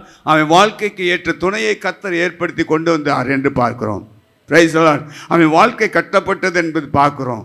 ஈசாக்கு இயேசுவுக்கு அடையாளமாக சொல்லப்பட்டவன் என்று பார்க்கிறோம். ஹல்லேலூயா சொல்லுவோமா? ஆகவே ஈசாக்கு தியானம் பண்ணினதுனால அவனுக்கு நன்மை வந்தது போல நீங்கள் தியானம் பண்ணும்போது நீங்கள் என்ன எதிர்பார்க்கிறீர்களோ அல்லது என்ன எதிர்பார்க்காதபடி இருக்கிறீர்களோ அதை தேவன் வாய்க்க பண்ணி நன்மையை கர்த்தர் கொடுக்க வல்லவராக இருக்கிறார். இன்றைக்கி நீங்கள் நினைங்க, நான் தியானிக்கிறேன், நான் வசனத்தை கேட்கறது மாத்திரமல்ல, அதை நான் தியானிக்கவும் செய்கிறேன். என்னுடைய வாழ்க்கையில் தேவன் நன்மை தருவார். விசுவாசிக்கணும், தருவார். அல்லேலூயா. நிச்சயமாய் தருவார். நீங்கள் சாட்சி சொல்ல போகிறீங்க, இது மிகுந்த ஆசீர்வாதமாக இருக்கும், ஆச்சரியமாக இருக்கும். அல்லேலூயா. இன்றைக்கி சொல்ல இந்த வசனத்தை நீங்கள் தியானித்து நீங்கள் பாருங்கள், கர்த்தர் உங்கள் வாழ்க்கையில் நன்மையை கொடுக்குறாரா இல்லையான்னு பாருங்கள். அல்லேலூயா. அப்போ நன்மை வரும். அப்போ ஈசாக்குக்கு கர்த்தர் நன்மையை கொடுக்க வல்லவராக இருந்தால் நீங்களும் நானும் வசனத்தை தியானிக்கிற கர்த்தருடைய பிள்ளைகளுக்கு நன்மை வராமல் இருக்குமோ? கண்டிப்பாக நன்மை கர்த்தர் கொடுத்து வழி நடத்துவார். ஹல்லேலூயா சொல்லுவோமா? காலம் தாமதித்தாலும் காரியம் வாய்க்கும். என்னது? வசனத்தை தியானிச்சுட்டே இருங்க, காலம் தாமதிக்கலாம் ஆனால் காரியம் வாய்க்கும். ஏனென்றால் ஆபகுக்கில் சொல்கிறார் 2:3, குறித்த காலத்தின் தரிசனம் உங்களுக்கு வைக்கப்பட்டிருக்கிறது. சொல்லுங்க, அது பொய் சொல்லாது. எது சொல்லாது? வசனம் பொய் சொல்லவே சொல்லாது. அதனால தான் நான் தியானிக்கிறேன். மனுஷன் பொய் சொல்லுவான், வசனம் பொய் சொல்லாது. ஆகவே குறித்த காலத்தின் தரிசனம் நமக்கு வைக்கப்பட்டிருக்கிறது, அது பொய் சொல்லாது. முடிவில் அது என்ன செய்யுமா? விளங்கும். அது தாமதித்தாலும் அது வரும். தாமதித்தாலும் வரும். தாமதித்தாலும் வரும். சொல்லுங்க, நான் எதிர்பார்க்கிறது தாமதித்தாலும் கர்த்தர் நிச்சயமாய் வருவிக்க செய்வார். லூக்கா சுவிசேஷத்தில் வாசிப்பாங்க, 1வது அதிகாரம் 6-7 வசனத்தை வாசிங்க. அவர்கள் இருவர் யார் யாரு? எலிசபெத்தும் சகரியா, 2 பேரும் ரொம்ப எங்கள் ஐடியா இல்லை, ரொம்ப வயசானவர்கள் இல்லையா? ரொம்ப வயசாயிடுச்சு, அந்த அளவுக்கு வந்துட்டாங்க. கல்யாணம் பண்ணும்போது இருந்த ஏஜ் எல்லாம் மாறி போச்சு. அவங்களுக்கு ஒரு எதிர்பார்ப்பு இருந்திருக்கும் இல்லையா? கல்யாணம் ஆனதுக்கப்புறம் குழந்தை வேணும், அது அடுத்த ஜென்ரேஷன் அவர்கள் மூலியமாக உருவாக்கணும். தனியாக இருந்தேன், கணவனும் மனைவி ஆகிட்டோம், அடுத்தது என்ன எதிர்பார்க்குறாங்க? குழந்தை. இந்த குழந்தை என்பது ஆசீர்வாதம், கர்த்தர் கொடுக்குற ஆசீர்வாதம். அதற்காக அவங்க ஜெபித்திருக்கலாம் அல்லது எதிர்பார்த்து காத்திருக்கலாம். ஏன்னா சகரியா ஆசாரிய வேலையை செய்கிறவன், ஆசாரியனுடைய தேவைகளை கர்த்தர் பூர்த்தி செய்கிறவன் அவனுக்கு நல்லாவே தெரியும். ஆனால் ஜெபித்திருப்பான், பல வருஷமாக கூட ஜெபித்திருக்கலாம், குழந்தை கிடைக்கிற வரைக்கும் ஜெபித்திருக்கலாம். அவன் ஏக்கமெல்லாம் போச்சு, வயசாகிடுச்சு. வயசாகி இனிமேட்டு குழந்தையெல்லாம் பெருக்க முடியுமா என்கிற அவனுக்கு ஒரு இதுவாகி போச்சு. சரி, நம்ம ஆண்டவர் நம்ம அழைத்த அழைப்பில் நம்ம ஆசாரிய ஊழியத்தை செய்வோம், வீட்டம்மா வீட்டு வேலையை பார்த்துட்டு உட்கார்ந்துருக்கட்டும் அப்படிங்கிற தோரணையில் யார்? சகரியா வழக்கத்தின்படி என்ன செய்கிறாரு? ஆசாரிய ஊழியம் செய்ய போகிறார். புரிஞ்சுக்கிட்டீங்களா? கிடைச்சாலும் கிடைக்காட்டினாலும் நீங்கள் செய்ய வேண்டிய பணியை கர்த்தருக்கு உண்மையாக செய்யுங்க. கர்த்தர் தாமதித்தாலும் உங்கள் மேல் நினைவாய் இருந்து உங்கள் காரியத்தை கைகூடி வர பண்ணுவார். ஹல்லேலூயா சொல்லுவோமா? இப்போ ஆசாரிய ஊழியம் செஞ்சுருக்காரு. திடீர்னு ஒரு பக்கத்தில் திடீர்னு இது வரைக்கும் பார்க்காத ஒரு தேவதூதன் காபிரியல் நிற்கிறாரு. பார்த்தோன்னே அரண்டு போகிறான். அவன் சகரியாவே பயப்படாதப்பா, நான் தான் வந்திருக்கேன், பயப்படாதன்னு சொல்லு. என்ன நீ கேட்ட விண்ணப்பம் எப்பயா கேட்டுச்சு? ஏன் சரியலம்லாம் செத்து போனதுக்கப்புறம் தான். அதுக்கப்புறம் நான் குழந்தைய போட்டு நான் என்ன கொஞ்சிக்கிட்டா விளையாட முடியும்? நினச்சிருப்பானா? நினைக்க மாட்டானா? ஆச்சுன்னா அவனுக்கு பயம் இருந்துச்சு, இது எப்படி ஆகும் இப்படியான்னு கேட்டில அவன் வாய் அடைக்கப்பட்டுடும். அது அற்புதத்தை கண்டதுக்கப்புறம் வாய் திறக்கும். அல்லேலூயா. இந்த கேள்வியை கேட்டதுனால என்னாச்சு? வாய் ஒட்டிக்கிச்சு. இங்கே ஊழியத்தில் என்னமோ நடந்திருக்குதுன்னு வெளியில் இருக்கிறவங்க பார்த்துட்டாங்க. வீட்டுக்கு வந்தால் அங்கே கற்பந்தரிச்சிருக்க பார்த்தோன்னே என்னாச்சு? ஆமாம், கற்பந்தரிச்சிருக்கு. அவள் கற்பந்தரிக்கிற ஒரு காரியத்தை எலிசபெத் அதுக்கப்புறம் ஆசாரிய ஊழியம் செய்ததுக்கப்புறம் பார்க்கும் பொழுது கர்த்தர் அவங்களுக்கு ஒரு கற்பத்தின் கனியை தேவன் ஆசீர்வதித்தார். நீண்ட நாள் பல நாட்களாக அவன் ஜெபித்த ஜெபத்திற்கு ஆசாரிய ஊழியம் செய்யும் போது கர்த்தர் சொல்றாரு, சகரியாவே உன் வேண்டுதல் கேட்டு. எவ்வளவு நாள் கழிச்சு?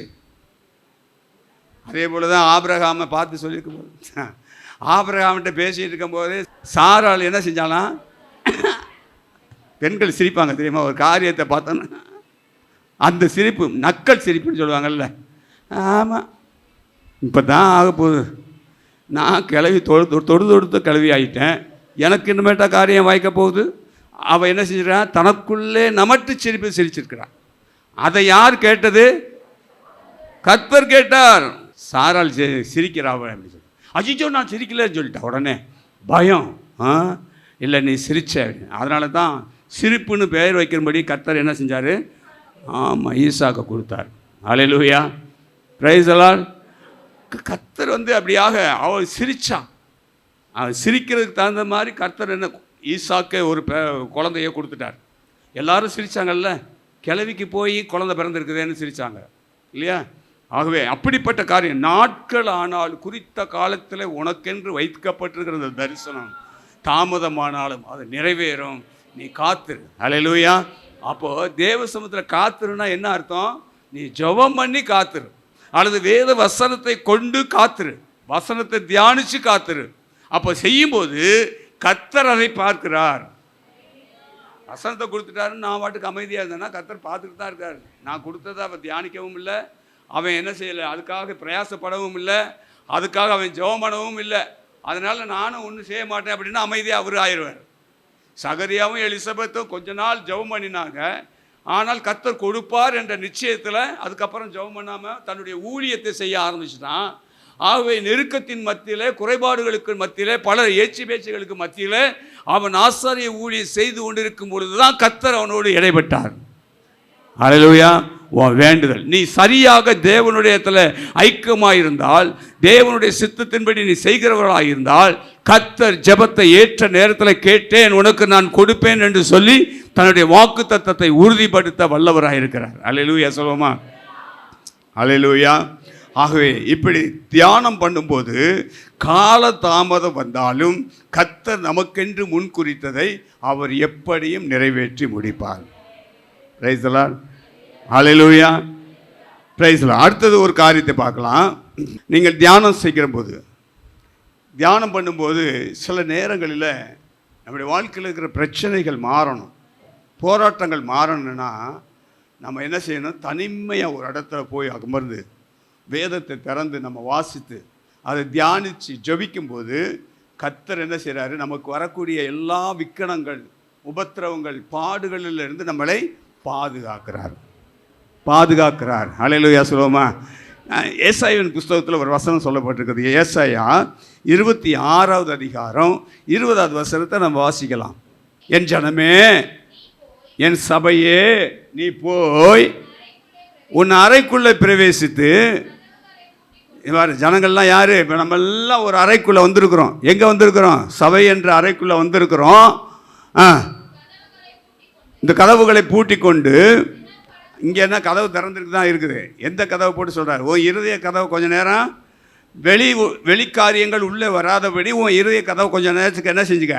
அடைச்சி வச்சிரு. வெளியில் இருக்கிற எந்த ஒரு காரியமும் இருதயத்துக்குள்ளே வராதபடி உன் இருதய கதவை கொஞ்சம் அடைச்சி வச்சுக்க. சபையே கேள். அடைச்சி வச்சுட்டு நீ வேதத்தில் என்ன செய்யணும்? சொல்லுகிறதை கவனி, வேதத்தை தியானி. அப்பொழுது விக்கனங்கள் கடந்து போகும் மட்டும் ஒழித்துக்கொள். அப்போ என்னது? உன் அறை வீட்டுக்குள்ளே ஒழித்துக்கொள்வதற்கு என்ன செய்ய சொல்கிறாரு? வேதத்தை தியானிக்கிறதுக்கு ஒழித்துக்கொள். வசனத்தை தியானிப்பதற்கு, ஜெபிப்பதற்கு ஒழித்துக்கொள். அல்லேலூயா. மரியாளை குறித்து ஒரு சம்பவம் சொல்லப்படுகிறது. மரியாள், அதாவது வேதத்தில் சொல்லப்படல, மரியாள் கர்த்தருக்கு பிரியமானவள். அதனால தான் கர்த்தர் அவளை இந்த பூமியில் தெரிந்து கொண்டார். தாழ்மையானவள், ஆண்டவருடைய சமூகத்தில் எப்பொழுதும் ஜெபிக்கிறவள், தனியாக உட்கார்ந்து அமர்ந்திருந்து தேவனை நோக்கி பார்க்கிறவள், ஒரு தாழ்மையான ஒரு பெண். யார்? மரியாள். அதனால தான் ஆண்டவர் பிறப்பதற்கு மரியாளை தெரிந்து கொண்டார். ஏனென்றால் அவள் தனிமையில் தியானம் பண்ணும்பொழுது தான் தேவதூதன் சந்தித்தாராம். புரியுதா உங்களுக்கு? தேவதூதன் சந்தித்து, மரியாளே, அவள் இருந்த வீட்டில், ஆமாம், தேவதூதன் பிரவேசித்து, கிருபை பெற்றவளே. ஏனென்றால் அவள் எப்பொழுதுமே தனியாக இருந்து ஜெபிக்கிற ஒரு மரியாளா அவள் இருந்தபடினால தான் அவளை சந்தித்து நீ கிருபை பெற்றிருக்கிறாய். கர்த்தர் உன்னுடனே இருக்கிறார். ஆமாம், ஏனென்றால் அவளுடைய அந்த அவளுடைய தங்கியிருக்கிற வீட்டில் தனிமையில் தேவனோடு உறவாடுகிற ஒரு மரியாளாக இருந்தபடினால கர்த்தர் அவள் மேலே கிருபை வைத்திருக்கிறார், இரக்கம் பாராட்டி இருக்கிறார். ஆகவே கிருபை உன் மேலே இருக்குது என்று சொல்லி கர்த்தர் உன்னை தெரிந்து கொண்டிருக்கிறார் என்று சொல்லுகிறதை பார்க்கிறோம். Price the Lord. சொல்லுங்களேன். அப்போது நாம் தனிமையில் சில சமயத்தில் ஜெபிப்பதற்கு தனிமையில் போய் அமர்ந்து ஜெபிக்கிற ஒரு காரியத்தை நாம் கற்றுக்கொள்ள வேண்டும். அல்லது தனியாக ஒரு ரூமில் நாம் என்ன செய்யணும்? கதவுகளெல்லாம் அடைத்துட்டு யாருக்கும் தெரியாதபடி கர்த்தரை நோக்கி நம்ம சத்தமிட்டு நாம் பாடி துதித்து ஆராதித்து வசனத்தை நீங்கள் தியானிக்கும் போது உங்களுக்கு விரோதமாக இருக்கிற எழும்புகிற விக்கனங்கள் எல்லாம் கடந்து போயிருமா? விக்கனங்கள்லாம். ஆமாம். அதுக்கப்புறம் நீங்கள் வந்தீங்கன்னா வெளியில் என்ன நடந்துச்சுன்னே உங்களுக்கு தெரியாது. அவங்க சில பேர் சொல்கிறத பார்க்கும்போது ஆச்சரியமாக இருக்கும். ஒருவேளை நான் இருந்திருந்தேன் அப்படின்னா, வெளியில் நான் இருந்திருந்தால் இந்த ஆபத்து எனக்கும் வந்திருக்கும் அப்படின்னு நினைக்க தோண்டும். ஆனால் நான் கர்த்தருடைய காரியமாக தேவனுடைய சமூகத்தில் தனிமையில் போய் அதாவது ரூமில் நான் பூட்டி கொண்டு நான் ஜெபித்ததுனால கர்த்தர் என்னை காப்பாற்றி இருக்கிறார். அல்லேலூயா. ஆகவே ஒவ்வொரு காரியத்தையும் நம்ம ஆராய்ந்து அதை பார்த்து செயல்படும்போது கர்த்தர் நம்முடைய காரியங்களை, நம்முடைய இருதயத்தினுடைய வேண்டுதல்களை தேவன் நமக்கு அருளி செய்கிறவராய் இருக்கிறார் என்பதை பார்க்கிறோம். அல்லேலூயா. யாத்ராமத்தின் புஸ்தகத்தை நீங்கள் எடுத்துக்கொள்ளுங்க, 12வது அதிகாரம். ஆண்டவர் இப்போ இஸ்ரவேல் ஜனங்களை எல்லாம் பகுதி பகுதியாக எல்லாத்தையும் எழுப்பி அங்கேருந்து விடுதலை ஆக்குவதற்குண்டான ஒரு காரியத்தை செய்கிறார்.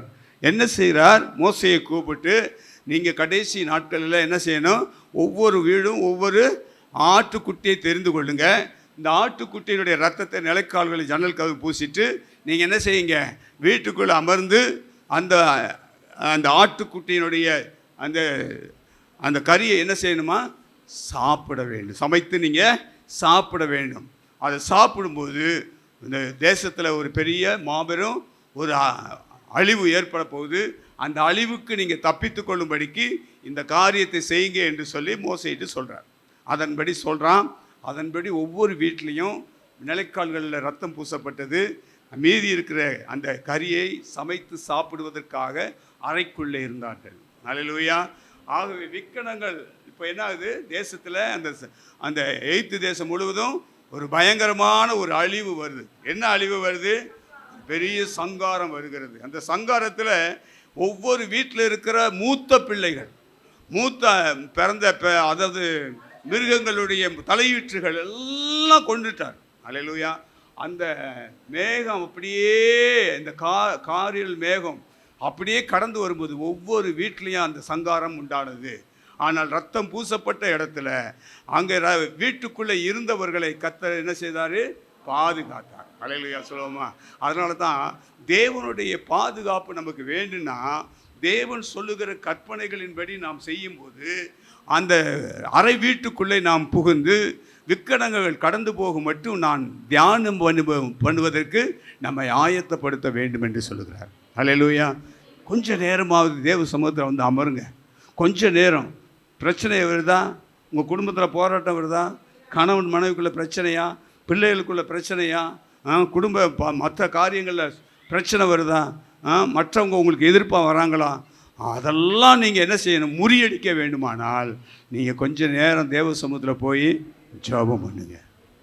ஜெபம் பண்ணுங்க. வேதத்தை வாசிங்க, வேதத்தை தியானிங்க. அப்போ தியானிக்கும் பொழுது உங்களுக்கு விரோதமாய் உருவாக்கப்படுகிற எந்த ஆயுதமும் வாய்க்காதே போகும். பிரைஸ் எல்லாம் சொல்லுவோமா? குடும்பத்தில் சமாதானம் வந்துடும். குடும்பத்தில் நீங்கள் எதிர்பார்த்துக்கிற சந்தோஷம் வரும், மகிழ்ச்சி வரும். விட்டு கொடுங்க. நான் தேவ சமூகத்தில் வரும்போது தான் கர்த்தர் பேசுவார். இந்த மாதிரி செய்ய, இந்த மாதிரி நடந்து கொள்ளு என்று சொல்லுவார். அதன்படி செய்யுங்க. கர்த்தர் உங்கள் பெரிய காரியங்கள் குடும்பத்தில் உண்டாக்குவார். ஹல்லேலூயா சொல்லுவோமா? ஹல்லேலூயா. அடுத்தது பாருங்கள், கடைசியாக நான் சொல்லி முடிக்கிறேன். நான் வேதத்தில் தியானமாக இருக்கும்போது நீங்கள் என்னென்னா செய்யணும்னு நினைக்கிறீங்களோ அதையெல்லாம் கர்த்தர் வாய்க்க பண்ணுவார். நம்புறீங்களா? நம்புகிறவங்களா ஹல்லேலூயா சொல்லுவாங்கப்பா. Praise the lord. ஹல்லேலூயா. கர்த்தர் அப்படிப்பட்ட ஒரு பெரிய காரியங்களை தேவன் நமக்கு செய்வாராக. சங்கீதத்தின் புஸ்தகம் 1, 2, 3 வாசிங்க. 1வது அதிகாரம் 2வது வசனத்தும் 3வது வசனத்தும். கர்த்தருடைய வேதத்தில் பிரியமாயிருந்து, அவருடைய வேதத்தில் ஆமாம் வாசிக்கிறதுல முதல்ல பிரியம் வேணும். அடுத்தது தியானம் பண்ணணும். அப்படிப்பட்டவன் மேலே அவன் பாக்கியவான். பாக்கியவான் என்ன? நீ ஆசீர்வதிக்கப்பட்டவன். அல்லேலூயா. நீ வசனத்தை தியானிக்கணும், படிக்கணும், வசனத்தை தியானிக்கணும். நீ ஆசீர்வதிக்கப்பட்டவன். வசனத்தை வாசிக்கிறதையும் தியானிக்கிறதுலையும் நமக்கு ஆசீர்வாதம் வந்துருச்சுன்னா இன்னும் எவ்வளோ ஆசீர்வாதங்கள் நமக்கு செய்வதெல்லாம் வாய்க்கப்பட வேண்டும். அப்போ 2வது வசனம் என்ன சொல்கிறாரு? நீ இரவும் பகலும் அதை தியானிக்கிற மனுஷன் பாக்கியவான். நீர்க்கால்களின் ஓரமாய் நடப்பட்டு, உங்கள் காலத்தில் நீங்கள் தியானிச்சிங்கன்னா, வேதத்தை வசனத்தை தினம் வாசித்து அதை தியானிச்சிங்கன்னா உங்கள் காலத்திலேயே நீங்கள் என்ன நடக்குமா? உன் காலத்தில் உன் கனியை தந்து இலையுதிராயிருக்கிற மரத்தை போல நீங்கள் இருப்பாய் என்று சொன்னால் நீங்கள் இருக்க போறீங்க. சொல்லுவோமா? வசனமெல்லாம் ஆம் என்றும் உங்களுக்கு சொல்லப்பட்ட வசனமும் எனக்கு அப்படியே ஆகட்டும். நிச்சயமாக நீங்கள் ஆசீர்வதிக்கப்பட்டவர்கள் தான். கொஞ்ச நேரமாவது அவசரமாக சோறு தின்னுட்டு ஓடுறாங்கல்ல வேலைக்கு போகிறவங்க, அப்படி போகாமல் சோறு வேணாம், ஒன்றும் வேணாம். முதல்ல வசனம்தான் என் ஆத்மாவுக்கு வேணும். அதுதான் உணவு. ஒரு வசனத்தை நின்று நிதானமாக வாசித்துட்டு ஜெபம் பண்ணிட்டு நீங்கள் போங்க, செய்வது வாய்க்கும்.